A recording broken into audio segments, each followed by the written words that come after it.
يا عيني ويا سلام، اجا العيد واجا معمول العيد، ومنقلكم كل عام وانتو بألف ألف ألف خير. هذا معمول الفستق وهذا معمول الجوز، وعنا معمول العجوة حضرناهم بالسميد. خلونا نروح نحضرهم مع بعض. أول شي بدنا كيلو سميد ناعم، وعنا 400 جرام سمنة بدها تكون بحرارة المطبخ، وعنا 250 جرام من الحليب ما يعادل كاسة وربع، وعنا سمنة سكر عفوا عنا كاسة ما يعادل 200 جرام، وعنا معلقة من الخميرة، وبطرف المعلقة هيك كربونة مشان تساعد لتفتح حبة السميد عنا. وعندي نص كاسة قطر، والقطر بده يكون تقيل شوي. هلا بنجي للطريقة. بدنا نحط السمنة فوق السميد، وبدنا نخلطهم مع بعضهم ونفركهم فرك لحتى السميدة تتشرب السمنة عنا بشكل كامل. شايفين شلون عم بفركهم؟ فرك بهذا الشكل لحتى تزبط معنا المعمولة وما تشقق عنا. هلا وبدنا نريحهم هلا ساعة، هدول كمان نريحهم ساعة. بنجي هلا بدنا نفرم الجوز، الفستق، العجوة، اللي بدكم انتو تحضرون. شو حابين تحضروا حضروا.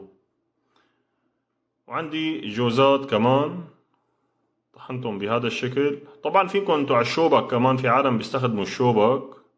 صورت انا فيديو من قبل بالشوبك، يعني بالشوبك بس مش الشوبك فوقهم بينطحنوا، بس هيك يعني لقيت انا اسرع.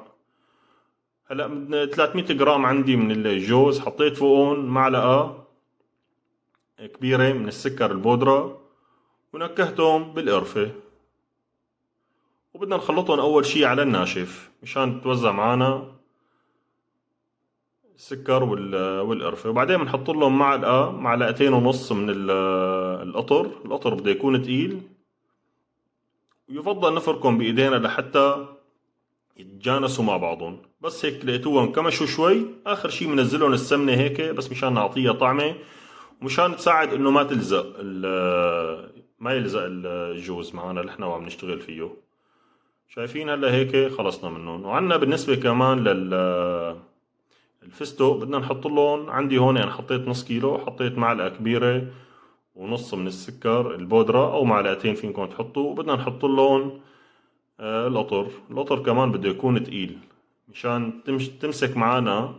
هلا شوف شلون أنا بدورهم هيك بكورهم مشان بدنا نحشيهم بقلب العجينة ما يلبكونا. شايفين شلون صارت هيك ما أحلاها. وبدنا نحط لهم كمان السمنة والماء زهر مشان يعطيها الطعمة الطيبة. شايفين شلون مسكت عندي العجينة؟ العجينة صارت هذا بهذا الشكل.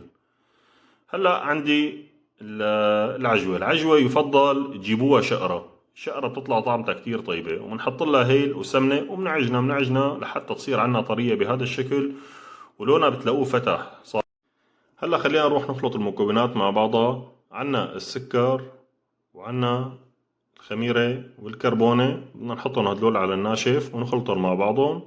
هلا عندي العجينة هديك مع السمنة ريحت عندي، وبتكون فتحت عندي الحبة تبع السميد. بدنا نحط الحليب وبدنا ننزل بالقطر. القطر بيساعد حتى يعطي لون للمعمول، بيطلع لونه كتير حلو. شايفين هلا بندلقهم فرد دلقة بهذا الشكل فوقهم، حتى لو ضل عنا شوية سكر ما دب وما بيأثر. بس يعني نحاول احنا ندوب أكبر كمية بنحسن عليها، لأنه الحليب بارد يعني ما سخن. وبدنا نقلبهم ونخلطهم بهذا الشكل، بتصير عنا العجينة مثل عجينة الهريسة. بدنا نضربها ضرب هيك ونخلطها لحتى يتوزع عنا الخليط كلياته بشكل كامل. وبدنا نريحها أقل شي 3 ساعات ونص لحتى تفتح عنا الحبة. تمام، نحن حطينا الكربونة هي بتساعد انه تفتح الحبة بشكل اسرع. واذا بدكم ريحوها يوم كامل ما في اي مشكلة. هلا عندي لفيت هدلون مثل ما شفناهم العجوة والجوز والفستق. شايفين شلون هيك مزبطهم مشان دغري ما يلبكوني لما بحطهم بقلب العجينة. هلا نقطعها نحن حسب القالب، عنا كبير صغير ناخذ القياس او بنعملنا تيست مشان نشتغل على المضمون. ونحط العجوة اول شي بهذا الشكل، واذا في عنا زيادة من العجين بنشيلها مشان تطلع معنا العجينة رقيقة، والحشوة يعني تطلع اكسترا، يعني تطلع رقيقة كتير وتلاقوا الحشوة معباية. هلا هذول تبع العجوة شايفين صفيتهم بالصينية بهذا الشكل. وعندي الفستق. شوفوا يعني طريقتها كتير سهلة. حطوا كيس انتو السلوفان هيك بيساعدكم كتير. لا تحطوا طحين ولا تحطوا هالشغلات كلها يعني هيك تكسبوا وقت. وبالنسبة للجوز كمان بهذا الشكل بتخلصوا أسرع من إنه تستخدموا قالب وتحطوا له طحين ومدري شو. شايفين هلا طهي الكمية كلياتها طلعت عندي. بدي أدخلها الفرن على درجة حرارة 200، بشغل من فوق ومن تحت، وبدنا نقلبهم كل فترة والتانية لحتى ياخدوا هذا اللون الحلو، لون واحد. طعمتها رح تعجبكم. أنا بالعادة صورت من قبل المعمول بطحين، وهذا بسميد. طعمته كتير طيبة. شوفوا لي الحشوة، ركزوا على الحشوة شلون رقيقة على الداير، والحشوة معباية، يعني العجينة رقيقة كتير، يعني نفس شغل المحلات وأحسن. كل عام وأنتم بخير.